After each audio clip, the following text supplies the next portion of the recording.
नमस्कार, स्वागत है आप सभी का एनएफ न्यूज पर। मैं हूं आपके साथ रोहित। वक्फ कानून को लेकर सुप्रीम कोर्ट ने जिस तरीके से अभी आदेश दिया है कि अगले 7 दिनों में जवाब दाखिल कीजिए, उसके बाद कोर्ट और सरकार के बीच टकराव की स्थिति पैदा हो गई है। अब ऐसे में तमाम बयान आए। निशिकांत दुबे ने तो जो कहा वो लगातार एनएफ न्यूज पर आपने देखा किस तरीके से उन्होंने सीजीआई पर टिप्पणी की, सुप्रीम कोर्ट पर टिप्पणी की। इसके अलावा दिनेश शर्मा जो कि यूपी के पूर्व उप मुख्यमंत्री रहे हैं, मौजूदा राज्यसभा सांसद, उन्होंने बयान दिया। उपराष्ट्रपति जगदीप धनखड़ और वरिष्ठ अधिवक्ता मनन कुमार जो कि सांसद हैं, इन सब ने टिप्पणियां की।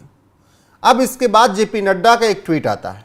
ट्वीट में क्या कुछ है पहले वो दिखाते हैं, फिर चर्चा उस पर करते हैं किस तरीके से बीजेपी ने किनारा किया है इन सब के बयानों से। जेपी नड्डा का ट्वीट: भाजपा सांसद निशिकांत दुबे और दिनेश शर्मा का न्यायपालिका एवं देश के चीफ जस्टिस पर दिए गए बयान से भारतीय जनता पार्टी का कोई लेना देना नहीं।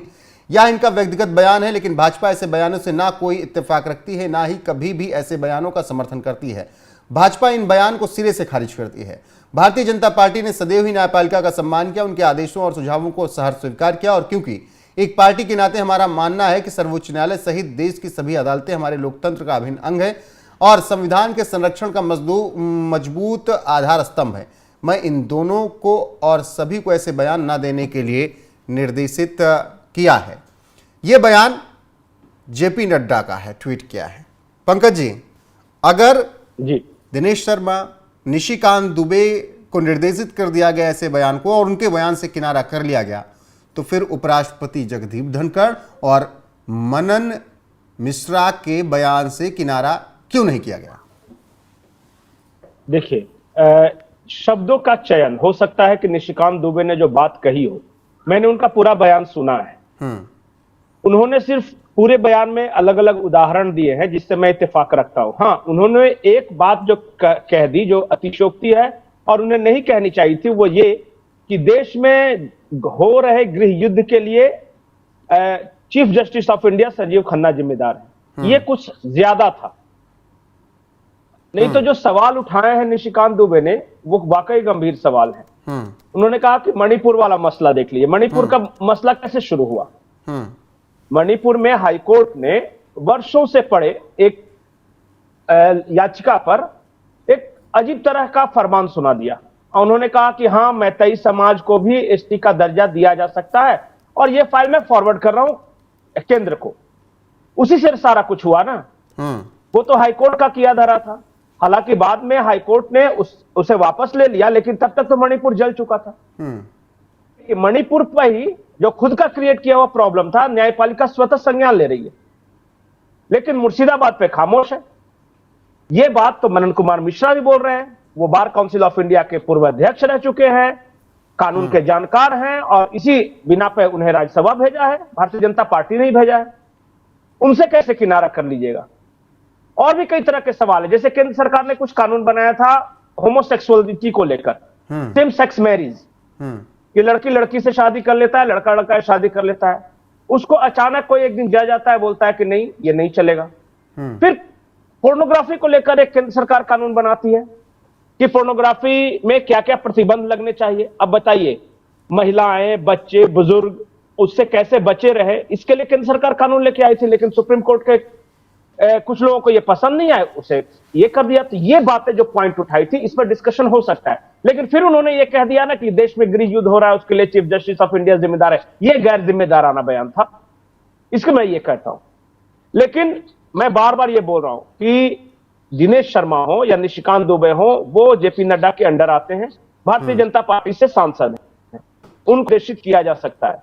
लेकिन जो सवाल जगदीप धनखड़ साहब ने उठाए हैं या सुप्रीम कोर्ट के वकील उठा रहे हैं या मनन कुमार मिश्रा उठा रहे हैं, उन सवालों का क्या? शब्द का हेरफेर है, लेकिन मूल सवाल यही है कि क्या न्यायपालिका अति सक्रियता दिखा रही है? मूल सवाल यह है कि क्या संसद के बनाए कानून में किसी प्रकार का संशोधन करने का अधिकार सुप्रीम कोर्ट को है या नहीं है? क्या अलग अलग समय पर जो आज विपक्षी दल सुप्रीम कोर्ट के साथ खड़े हैं, वो क्या कर रहे हैं ना कि वक्फ के परिप्रेक्ष्य में देख रहे हैं कि वक्फ कानून आया है, लेकिन क्या कांग्रेस के लोगों ने नहीं सवाल उठाया था, न्यायिक सुधार की बात नहीं की थी? क्या कम्युनिस्ट पार्टियों ने न्यायिक सुधार की बात नहीं की थी? क्या जुडिशियल ओवर एक्टिविज्म पे बात नहीं की थी? की थी। सोमनाथ चटर्जी साहब ने लोकसभा का स्पीकर रहते हुए सरेआम संसद के भरा हुआ सदन था, उसने कहा था कि जिस तरह न्यायपालिका अति सक्रियतावाद का शिकार है, बाद में हम सबको प्रॉब्लम होने वाला है। क्या बीजू जनता दल के सांसद ने नहीं सवाल उठाए थे? इसे सिर्फ भारतीय जनता पार्टी या मोदी सरकार से जोड़कर क्यों देखना? लेकिन पंकज बहुत जी, लंबे अरसे से यह महसूस किया जा रहा है कि न्यायपालिका में बहुत कमियां हैं, लेकिन वो लेजिस्लेशन में इंटरफेयर कर रहा है। यही वजह थी 2014, यही तो वजह थी कि 2014 में एनजेएसी का प्लान किया गया। उसमें तो विपक्ष भी साथ खड़ा था, सुप्रीम कोर्ट ने उसे मानने से इनकार कर दिया। यही तो मैं बता रहा हूं कि देखिए, ये पक्ष या विपक्ष की बात ही नहीं है, ये पूरी तरह बात है कॉलेजियन सिस्टम, जजों की नियुक्ति कैसे हो, न्यायपालिका में पारदर्शिता कैसे आए और न्यायपालिका अपने हद में, अपनी मर्यादा में कैसे रहे। मूल सवाल यह है। अब उसे शब्दों के मकड़जाल में उलझा कर कहीं और ले जाइएगा तो सारी चीजें फिर उलझ कर रह जाएगी। आज जो लोग आज न्यायपालिका का समर्थन कर रहे हैं, अलग अलग समय में इन लोगों ने खुद सवाल उठाए हैं। और आप बताइए, मैं एक सवाल रखता हूं दर्शकों के सामने। जस्टिस वर्मा के घर में जले हुए नोट पकड़े गए, सही बात है। फायर ब्रिगेड के ऑफिसर हो या पुलिस वाले, जो भी है, उन्होंने उन जले हुए नोटों को देखा, यह सही बात है। मीडिया ने उसे कवरेज दिया, यह सही बात है। लेकिन क्या यह सच्चाई नहीं है कि आज तक एक एफआईआर तक दर्ज नहीं हो सका? हो सकता है जस्टिस वर्मा जो हो सच बोल रहे हो, उन्हें नहीं पता हो कि वह जले हुए करेंसी नोट कहां से आए, लेकिन एक एफआईआर होकर जांच तो हो सकती थी, क्यों नहीं की गई? फिर बिना जांच किए हुए वही जस्टिस वर्मा को हाईकोर्ट में नियुक्त कर दिया गया, वो कैसे? और फिर आज ही खबर आई है कि वो जस्टिस वर्मा अपना सरकारी बंगला तक खाली करने के लिए तैयार नहीं है, ये कैसे? इस पे सवाल उठना चाहिए या नहीं उठना चाहिए? तो वही अगर इतनी बातें हो रही हैं, उठा रहा हूं पंकज जी, अगर इतनी बातें, हाँ, इतनी बातें हो रही हैं, तो देखिए यहां से अब क्या एक रास्ता ये नहीं खुल गया है कि फिर से इस बात पर चर्चा हो और देश मंथन करे, पक्ष विपक्ष बैठे और नए सिरे से चीजों को लागू किया जाए? नहीं, क्या 2014 में जो मोदी सरकार चाह रही थी, अब 2025 में उसकी करने की संभावनाएं ज्यादा बढ़ रही हैं? नहीं, इस वक्त जो है ना, जो सवाल उठ रहे हैं, मैं बताऊंगा टाइमिंग ठीक नहीं है। अभी क्या है ना कि एक तबका रिलीजियसली चार्ज्ड अप है, वो वक्फ के परिप्रेक्ष्य में सारी चीजों को देख रहा है। हम जो देख रहे हैं ये न्यायिक सुधार के परिप्रेक्ष्य में देख रहे हैं। हमारे लिए यह महत्वपूर्ण नहीं है कि फलाने किसी एक केस में जुडिशियरी क्या फैसला लेती है, क्या सुनती है या नहीं सुनती है। हमारी चिंता इस बात को लेकर है कि क्या अपनी मर्यादाएं पार कर रही है जुडिशियरी अलग अलग विषयों में। हमारा सवाल फिर से वही है कि क्या संसद के द्वारा बनाए गए कानूनों में संशोधन करने का अधिकार या उनमें मीन मेख निकालने का अधिकार है या नहीं है। इस तरह के सवाल, ये ब्रॉडर सवाल है। और मैं बार बार बोल रहा हूं कि जुडिशियरी में करप्शन पे बात करेगा तो कौन करेगा, महंगी होती न्यायिक व्यवस्था पे बात करेगा तो कौन करेगा और कब करेगा, कैसे करेगा। जजों की नियुक्ति से जुड़े सवालों का जवाब कौन देगा। जो 5 करोड़ के आसपास केस पेंडिंग है, जो अनंत काल तक चलते रहते हैं, इस सवाल का जवाब कौन देगा? क्यों ना आसान और सरल भाषा में पंकज जी, अब आते हैं, ठीक है, ये तो जुडिशरी की बात रही, लेकिन अब आते हैं जेपी नड्डा पर। जेपी नड्डा के पहले कुछ बयान दिखा देते हैं जो जिनकी चर्चा करनी बेहद जरूरी है। वो तस्वीर चलाएगा पंकज जी, ये कुछ बयान जेपी नड्डा के पिछले वक्त में बीजेपी ने, देखिए जी, मैं बार बार बोल रहा हूं, जेपी नड्डा को मैं उतना सीरियसली इसलिए नहीं लेता क्योंकि ये सिलेक्टेड प्रेसिडेंट है, इलेक्टेड नहीं। दूसरी बात, इन्होंने अलग अलग समय पर इस तरह के बयान दिए हैं जिससे भारतीय जनता पार्टी का सर नीचा हुआ है और भारतीय जनता पार्टी को नुकसान हुआ है। जैसे बीच चुनाव में यह कह देना कि अब हमें आरएसएस के मदद की जरूरत नहीं है, हम आरएसएस से बड़े हो गए हैं। हाँ, ये तो जेपी नड्डा ने कहा था ना, राष्ट्रीय अध्यक्ष रहते हुए कहा था। क्या वो पार्टी का ऑफिशियल लाइन था? और अगर कहा तो किसके इशारे पर कहा? उन्हें किसने निर्देशित किया कि नहीं कि तुम्हें ये सब बकवास नहीं करना है? इन्होंने तो निर्देशित कर दिया। BJP has no plan to build temple in Mathura and Kashi. बिल्कुल, ये जेपी नड्डा साहब ने कहा कि मथुरा काशी में मंदिर बनाने का कोई प्रोग्राम या भविष्य में किस तरह की योजना भारतीय जनता पार्टी की है ही नहीं। ये जेपी नड्डा का बयान है कि नहीं। तीसरा कि वो कह रहे हैं कि अब जेपी नड्डा ने कहा कि आज मुस्लिम हमें वोट नहीं दे रहे हैं लेकिन भविष्य में जरूर देंगे, इसलिए हम प्रयास कर रहे हैं। क्या हिंदू वोटर जो बीजेपी के हैं वो जेपी नड्डा के इस बयान से सहमत है कि बीजेपी को मुस्लिम वोट पाने के लिए अथक प्रयास करना चाहिए, अपने कोर वोटर को नाराज करके भी।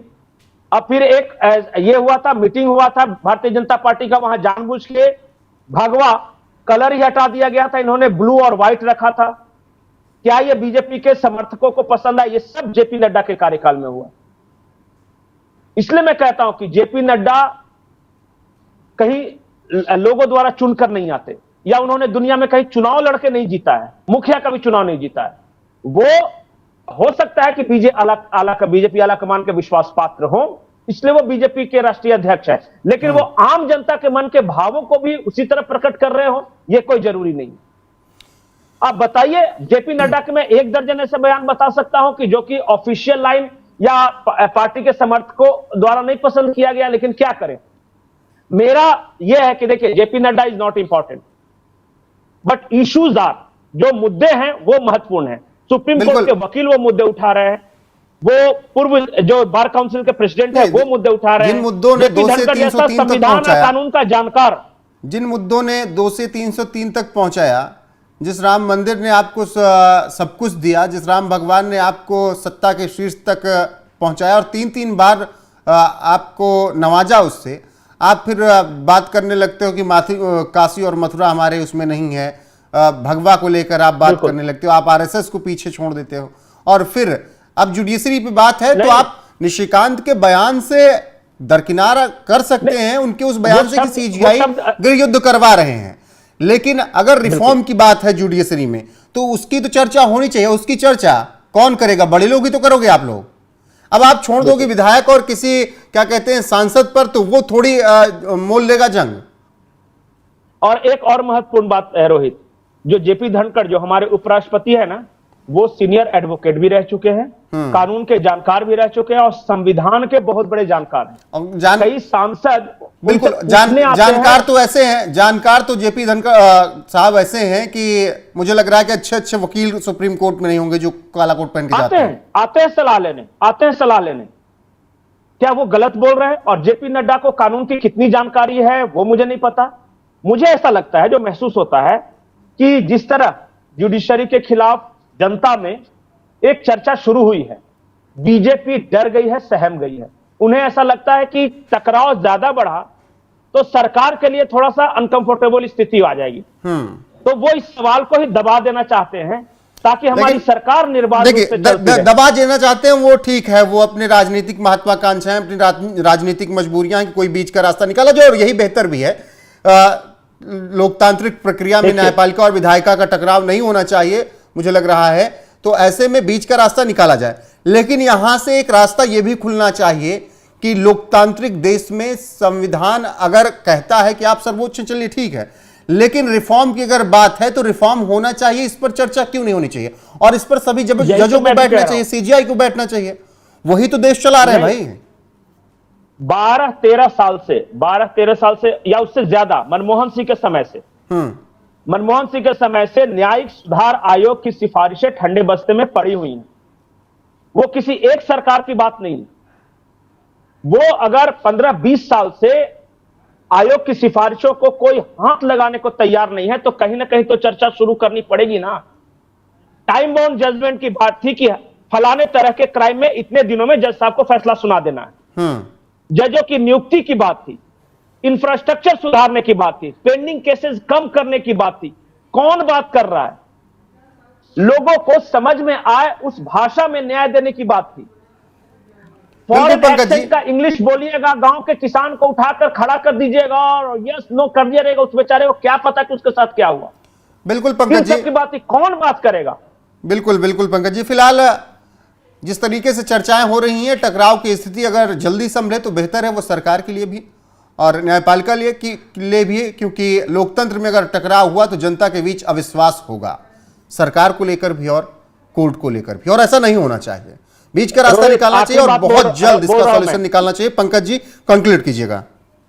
आखिरी बात मैं बोल रहा हूं, जब हम बच्चे थे एक फिल्म आई थी जिसमें एक तारीख पे तारीख पे तारीख, एक डायलॉग बहुत फेमस हुआ था। उस फिल्म के डायलॉग का फेमस जी। होने का मतलब यही था कि उसने जनता के मर्म को पकड़ा। 30-32 साल से ज्यादा हो गए उस डायलॉग के।